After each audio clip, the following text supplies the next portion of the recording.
Siamo qui a casa del signor Francesco Tello, che nonostante di cognome faccia Tello, e adesso fra poco ci spiegherà come mai, come dire, diciamo, lui è collegato alla famiglia di Di Giacomo, ecco, dicevo, nonostante il suo cognome, è un appartenente alla famiglia di Salvatore Di Giacomo. Per come, perché, ce lo spiegherà lui fra un po' o lo ricostruiremo un po' insieme, innanzitutto sulla base dei suoi ricordi e un pochettino anche su qualcosa che ho imparato io in questi brevi studi di giacomiani che sto conducendo in questi anni. E allora, raccontateci come siete collegato alla famiglia Di Giacomo. La mia mamma di Giacomo Immacolata, figlia di Salvatore Di Giacomo, cugino del poeta. Poi andava a Napoli perché mio nonno, sono napoletane, Come si chiamava il vostro nonno? Salvatore Di Giacomo. Ah, Salvatore. Che era figlio di? Era Figlio di? figlio di Gennaro. Ecco.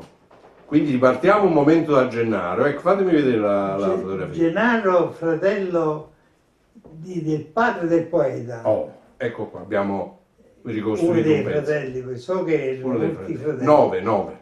No, questo non mi ricordo. Però era il fratello. E questo qua, Anzi, vi dirò di più, vi dico una cosa io.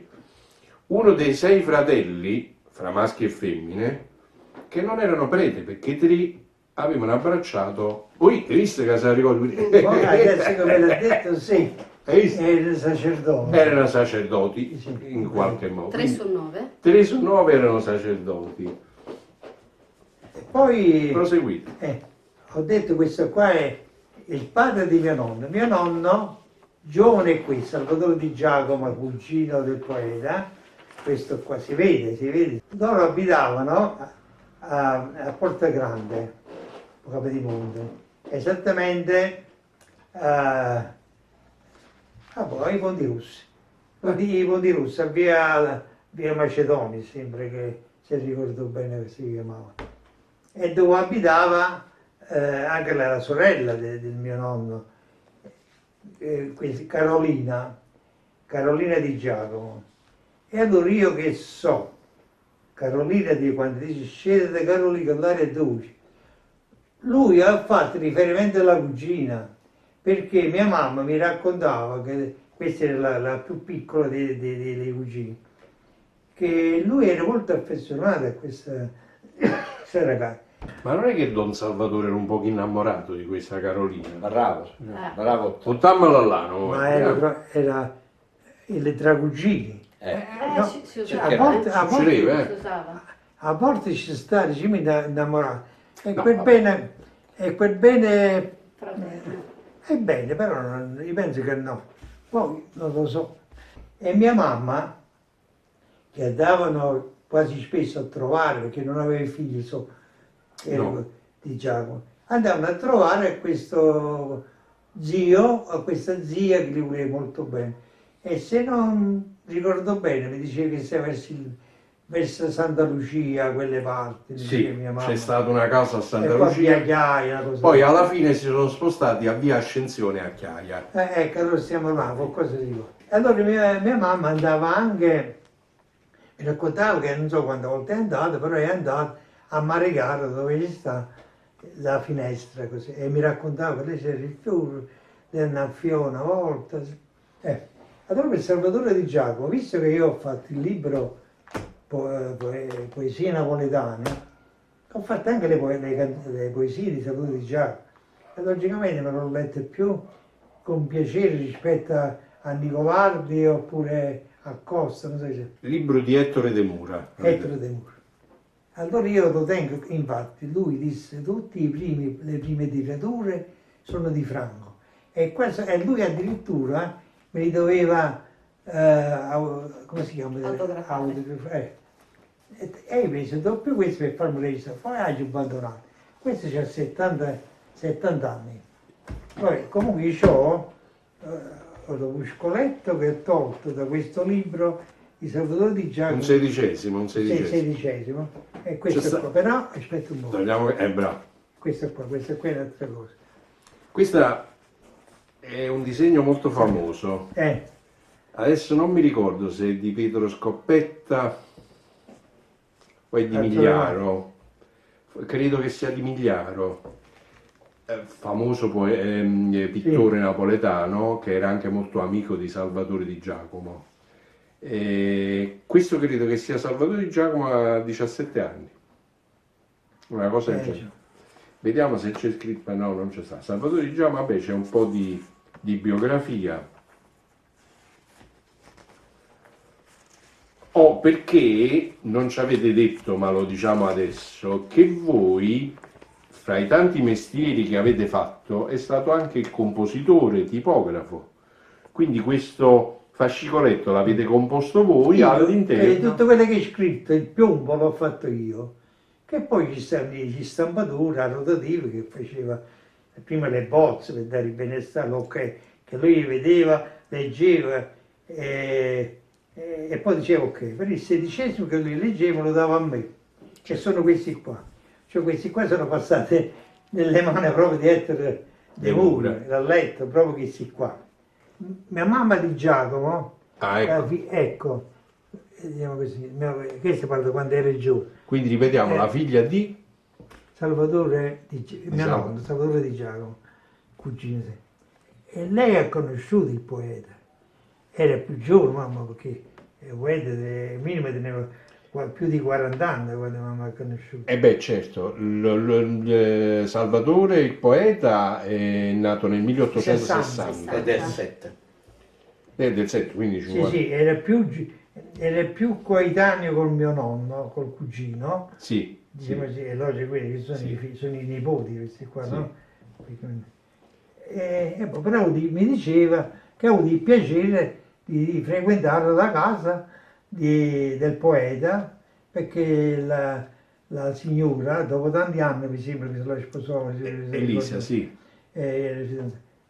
Ci piaceva la compagnia, perché forse il poeta se ne andava un po' distratto. Ecco, vediamo si distraeva, in famiglia, la compagnia dei familiari e così, e passavano.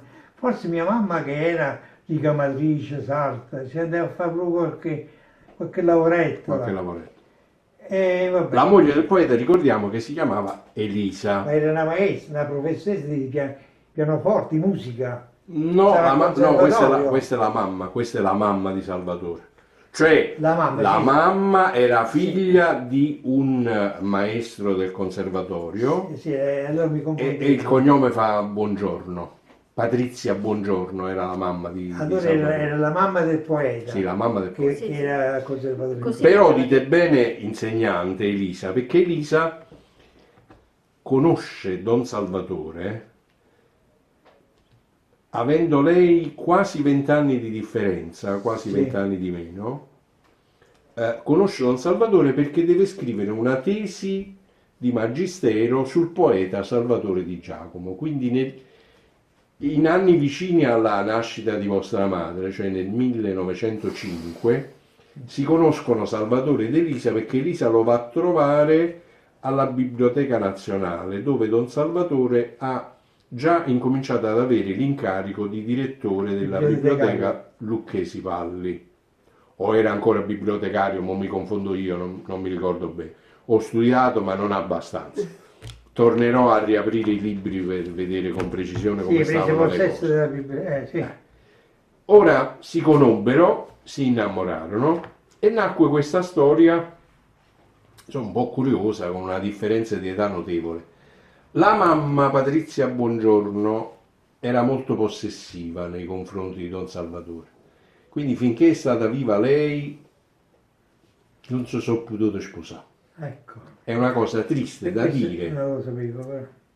Si sposarono poi Elisa e Salvatore nel 1916, poi hanno vissuto alcuni anni insieme fino alla morte del poeta che è avvenuta nel 1934, quindi dal 1916 fino al 1934 sono quasi 20 anni che vostra madre avrà avuto occasione, come ricordavate voi, di frequentare sia Salvatore Sì. che ancora di più la moglie Elisa. Perché poi mia mamma andava con la zia Carolina, un Perché capitolo. c'è questa poi curiosità di questo nonno Salvatore di Giacomo, che era un cugino di Salvatore il poeta, Esatto. che scriveva poesia anche lui, Sì, e erano sta quasi scritto da qualche coetanei. parte. Sì, scriveva so. poesia anche lui e insomma amava a modo suo misurarsi Sì, col cugino poeta, senza molta fortuna per la verità, ma soprattutto di fronte a un mostro sacro come No, ma Salvatore. io, conoscendo il nonno, poi l'ho praticato, perché nel periodo bellico della seconda guerra, noi ci trasferimmo a Napoli, perché a Pozzuoli tiravano le bombe dove abitavamo noi. Ecco. Allora i nonni, tutti e due, perché la nonna è un Esposito, che non cambia, noi i cognomi napoletani, ci volle lì a Capodimonte. Dove state a Capodimonte? Il nonno, questo Salvatore di Giacomo, era un ottimo urbanista, cioè in effetti io ho lavorato a Cafriscia e via Roma, Ecco, che lui ha fatto il negozio, il banco tutto a sagomato, certo. poi era incisore. Allora ci stavano i mezzi, a come si scendeva a piedi, con una cassetta, ricordo, di legno, con i vari ferri, scarpella a chianozza, poi sì, a livello, non so cosa del genere, poi sì. C'è da ricordare questo, che mentre Salvatore di Giacomo il poeta è nato alla Marinella, dove il padre di famiglia aveva alcune proprietà, anche se su questo poi c'è tutta una storia, quella delle proprietà di casa di Giacomo, legate a questa storia al risanamento, per cui ci furono degli espropri, ricevettero dei rimborsi molto poveri e quindi la famiglia andò un po' in rovina. Ci sono dei momenti molto drammatici della vita di Salvatore di Giacomo, perché il padre morì nel 1884 di colera. Sì. Quindi Salvatore aveva 24 anni, a 24 anni dovette diventare capo di famiglia, anche per questo era molto legato alla madre e alla sorella e al fratello, perché lui dovette subentrare come, scusate il termine patriarcale, signora me lo scusate il Ai termine tempi, patriarcale, contestualizzato sì. contestualizzato come padre di famiglia. No, ma anche perché avevo portato proprio il pane a casa, Certo. cioè se non faticavisse diciamo, la situazione sarebbe stata drammatica. Mentre invece si sa che il ceppo della famiglia di Giacomo, da cui proveniva il papà di Salvatore, era di Capodimonte. Quindi, dico bene, quindi voi mi avete confermato che l'origine della famiglia del papà di Salvatore di Giacomo era della zona di Capodimonte, probabilmente dei Ponti Rossi, come dicevate Ponti voi. Rossi, quelli così. Esatto. E Anzi, poi non è il proprio giù i Ponti Rossi, vabbè, a è la mezza strada strada. Porta Grande che Da scende là, si scende, poi c'è la Cupo Macedonia. E allora, dicevamo, Concludiamo questo. sì, concludiamo l'intervista con papà.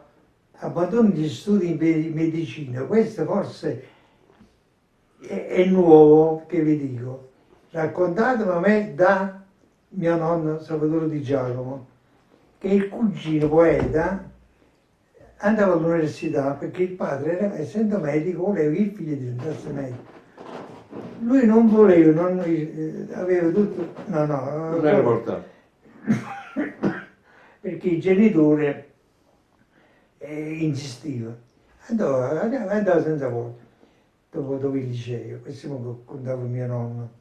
Quando una volta nello studio lui fu incaricato